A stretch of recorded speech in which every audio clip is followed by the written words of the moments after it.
Hey everyone, and welcome back to another Warcraft video. So, I've spent quite a while testing out the new leveling system of World of Warcraft in an attempt to pretty much answer your questions and compare it to the live game today. Blizzard have revamped this really in a smarter way than I initially thought. It's not just a flat change to the world, so I've been testing stuff out at a few different leveling brackets to pretty much work out just overall what is it really like. So what I'm going to do today is cover the initial leveling experience to 20, which I just finished in the PTR, and then give you a bunch of other examples from the other different leveling brackets. We're also going to compare how things go down with and without heirloom gear, plus a bunch of smaller tweaks that Blizzard have made just to the leveling overall, so that you know what the sort of the big picture is. So I originally planned to do a straight time to kill comparison between live and the PTR, and well, it was kind of pointless when I tried. Basically, the variation due to what's in the overall process was pretty large, and more importantly, the core point was that on live, you often just kill stuff nearly instantly. Now, from what I can tell, DPS is the same, although heirlooms on PTR are a little bit nerfed. But basically, here are the differences in HP at different mob levels. So, at level 3, a mob on live would have 122 health, but in PTR it's 144. So that's not a massive change. But if we move on to level 12, a live mob has 290 health, but a PTR one has 410. So you can see the difference is really beginning to kick in.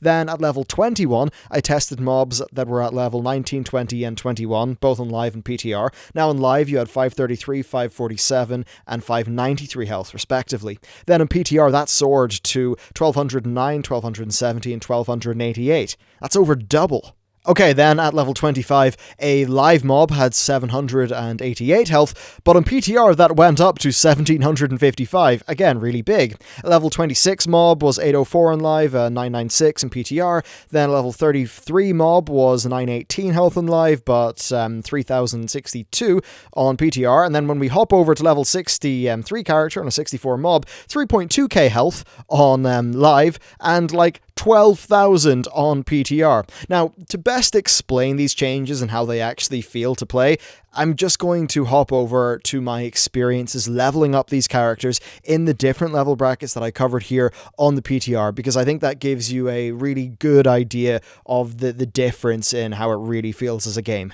Okay, let's get on to the leveling. So, I started off a new warrior on the PTR, and much to my surprise, it felt really similar to live initially. I quested through the first bits of the Elwyn Forest content really in much of the same way that I would do on live, though it did seem like the amount of experience needed to level was slightly increased because, I got to level 9.8 by the time I finished all the content in Elwyn, not 10, which was a bit odd, and then indeed I was at level 4 and almost level 5 by the time I finished Northshire. I had to kill a few mobs to get the breadcrumb quest to the inn in Goldshire, so that wasn't perfect. I imagine though that's just a slight teething problem that they'll patch up. Now what I did like though is that I was nowhere near out-leveling the zone. This meant that the experience from the quests overall and the mobs and all that stuff, well, it actually felt valuable. It was something that you wanted. You weren't drowning in the stuff like you currently are. And that's kind of motivating. I think you really do need to complete each zone and move on, which it works out quite well. Things did start to feel quite different, though. By the time I hit level 10, it seemed like enemies were a bit tougher than live, but not really by much. Now, at this stage, I had a few abilities in arm, so I was decently capable. Then I hopped over to Westfall, and this is where things would really start to get quite interesting. The difficulty noticeably ramped up as I leveled up, and it really did, from 12 to 13 I noticed it. It wasn't a case of enemies scaling linearly with my damage though here, and as my damage increased, their health increased by slightly more, which basically meant that the time to kill for enemies increased enough that as my character got more spells, I was able to use them all in combat. So the combat was still quite short, but I was using most of what my spec had to offer. One thing that I did find though is the high up upfront damage of arms warriors led to the time to kill being quite fast in comparison to, say, Fury. But Blizzard doing it like this makes so much sense. Having time to kill be really high in Elwyn Forest wouldn't be great, because at that stage your specs got 2 buttons, they're really boring. So what Blizzard have done is they've made it so that the mob time to kill has only really increased when the specs have enough mechanics to fill that combat time with something that's actually interesting. Doing it like this actually builds upon the early ability revamp that Legion did, because before Legion, your abilities were spread out all over the place, but after Legion, on a new character, you'd unlock most of your specs abilities quite early on. Now, I did notice these combat changes, I'd say mostly around level 14, and they actually continue for the rest of the game. It just keeps on ramping up just a little bit, with the time to kill pretty much, I'd say it's almost always just a little bit faster than, leveling up on the Broken Isles or something like that, but generally it's timed so that you can use most of your core spells and properly enjoy the mechanics of the class. Now next, I copied my 32 Priest over. Now that character is half in low level greens, half in heirlooms that were in my bag. Originally it was being leveled as an Iron Man character, so I just had a bit of a mess of gear, but still this is a decently average amount of power for that level, especially with the heirloom updates, which I will cover in a little bit. Now this also happened right after I just leveled my Shadow Priest to 110 on live, so it's actually a really, really great point of comparison, and it felt like Legion, mostly. Like I was using the same rotation that I'm using on live. Okay, I didn't have a few of the extra bells and whistles that are given to you with talents and artifacts. The core of it, though, worked.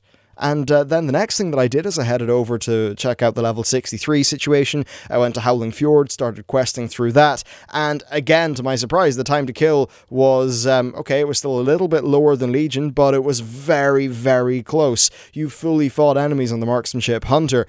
Now, it wasn't really slow in terms of the pace. I'd say it was quite well paced overall. One of the real standouts here, though, is that the new leveling system, it kind of makes all of the content of the game feel like it's current day in terms of the gameplay design and all of that stuff, because it just works so well. And another thing actually that is worth pointing out is the new Death Knights will be able to go straight to Northrend, which, yeah, that makes so much sense with their storyline instead of having to go to Outland. Of course, that's all stuff that I covered in the announcement video. Now, with the dungeons, we see the same thing as really before. It's what you would expect. Health has been scaled up for the mobs inside, similar to the regular mobs you fight out in the world.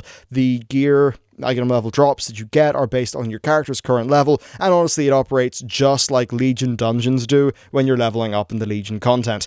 Dungeons themselves have minimum levels that are they're roughly similar to what they're like on live, but the maximum bracket is 60, so I anticipate very short dungeon queues once this goes live. Not only will far more people be leveling, but the massively widened brackets for each dungeon will make a higher proportion of players who are queued for dungeons be eligible for any given dungeon, which should make matchmaking way faster. Okay, next let's dive into some of the specifics of the experience requirement changes. Now, from level 10 to 20, what you start to see is that the per level experience requirements increase from 5 up to 55%. So as an example, level 20 used to be 27,300 experience, now it's 42,000. This might seem kind of alarming, but from playing the game, honestly, it all felt very natural while I was questing. Getting to level 20 in Red Ridge took, I think, just over 3 hours for me, and that was playing, not speed leveling. Overall, it was paced well. I got the full story of each zone, and this combined with the combat changes, just overall, it feels like a better paced game. Yes, it's a bit slower, but that's better for the pace. Now, these experience changes continue with us seeing 60% increases in XP requirements from level 21 to 39, and then from 40 to 59, we see 40% increases. Now, these mean that experience when you're leveling up, it does actually matter. The value of each quest does kind of feel like it's went up. And this might all sound really strange if you're playing WoW right now at endgame, but you've got to step back and we've got to think about how a game should be designed. What's the ideal way for a game to be? How well should it be paced? With this, Blizzard have clearly stepped back. They haven't really thought about, I'm sure they've thought about the current game, but they've thought, if we were doing this again, how would we pace it? And then they've paced it like that. It means that your journey through Azeroth is something that is engaging. It's well paced. It just works. Now, they've also, to help with that, done some cool UI stuff with the heroes' call boards. It really just reinforces the design that we've kind of touched touched on here. So they give you a selection window for where to go next. There's going to be an image and a description of the crisis in the area in that zone. It's just a UI change, but it really does help with that goal of making Azeroth be this big adventure.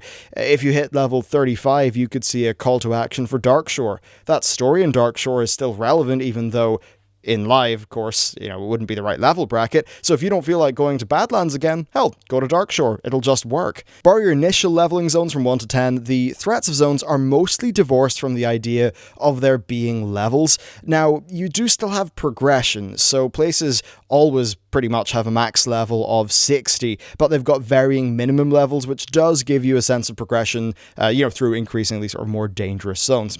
Now, past level 60, didn't really find any changes to experience requirements. It very much seems like this was done with the idea of allowing you to do either Northrend or Outland for the full bracket of 58 to 80. While as an example, the 60 to 80 experience is very fast, if you're doing that all in one continent, going through cohesive zones with a broad narrative, that will feel quite well paced. So again, I think a lot of this stuff is about game design and pacing and making the ideal version of this content. Now, we've also got to talk about Heirlooms. They have been nerfed, not in terms of the experience that they grant you, but in terms of their stats. As with much of this stuff, the changes are not equal across the board. We see that the Heirlooms have a larger nerf at lower item levels. This is pretty much because, well, it's unlikely that, say, a level 12 player is going to have a full set of greens and blues from questing, so therefore the difference between wearing white gear and wearing full set of Heirlooms, that's kind of massive, so they've sort of brought that down. As you increase in level, though, that nerf becomes more and more slight. The idea here is just to keep things a bit more sane at the lower levels. At higher levels, when I was using my Heirlooms, you felt a bit more powerful, but it wasn't groundbreakingly powerful, and it didn't destroy the pacing benefits that they've made to the combat. Overall, it seems like a really great place for them to be, is sort of what I'd say. And of course, the gameplay, it's still preserved and is good, but you get your 45%, 50%, whatever XP boost, which, overall, it just works. Now, I know that fun in leveling is probably not what most Heirloom users are looking for, but I guess I will say, because the level brackets are so much larger now, you'll be doing a lot less zone hopping, which I guess will make the leveling a more fun experience if you're doing Heirloom leveling via questing instead of just grinding out dungeons. So yeah, that's pretty much it for my comparison of the old and new leveling systems. This one, it's just superior to the point where honestly going back is kind of funny. When you go back to the live client, it's just insane how broken the leveling process feels. It's like you're on a private server with crazy damage values. It's like, I don't know, if you're playing Counter-Strike but with no clip turned on, or, Call of Duty but with a wall hack or something.